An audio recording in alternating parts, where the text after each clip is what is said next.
En fin de vie d'un parc éolien, si les machines ne peuvent être remplacées, l'ensemble de l'éolienne et de sa fondation est démantelé ou recyclé. Celle-ci est composée de 3 parties.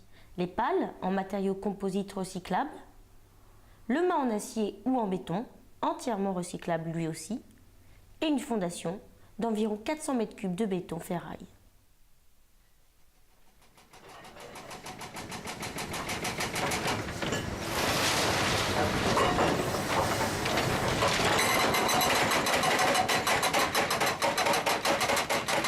Aujourd'hui, Valrea, filiale du groupe Valorem, entame pour la première fois en France le démantèlement d'une fondation éolienne sur le site de Criel-sur-Mer, sorte d'avant-première des futurs démantèlements de parcs éoliens.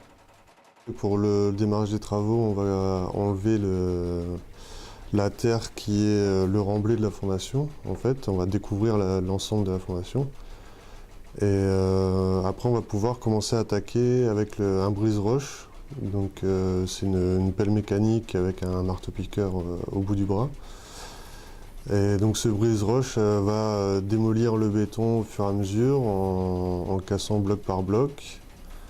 Et on va évacuer ce béton, on va découper les aciers avec un chalumeau. Et donc ça, c'est la phase de démolition.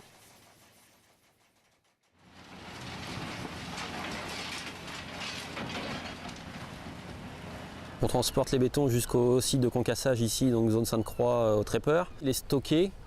Par la suite, il est concassé pour faire une granulométrie 0,40, 0,80. C'est un broyeur avec des grosses mâchoires qui concasse le béton et qui trie avec des aimants les ferrailles et le béton. Donc de ce concassage-là ressort le produit qu'on voit ici. Donc il y a un matériau de béton mélangé avec des graves, du sable, donc que des produits issus de démolition donc de bâtiments ou là par exemple d'éoliennes. Et ces matériaux sont réutilisés à la place de graves naturels qui sont de plus en plus difficiles à se procurer dans les carrières locales.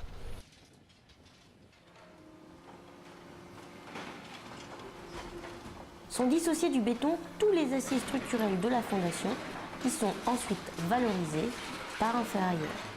Notre activité première, c'est de collecter tous les déchets ferreux et non ferreux, et puis nous enlevons tous les déchets métalliques propres, et nous opérons ensuite un tri, une sélection, un découpage, et puis nous expédions, une fois ces matières coupées, calibrées, nous les expédions sur les différents sites.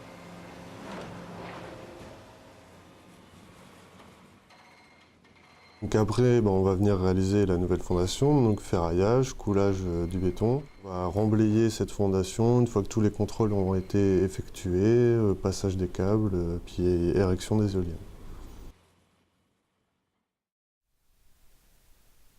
Cet exercice montre que la totalité des matériaux des déchets de la fondation peut être valorisée. Ainsi, la société Valrea, pionnière dans ce domaine, semble prête à maîtriser les problématiques qu'elle pourrait rencontrer lors d'un futur démantèlement de parcs éoliens.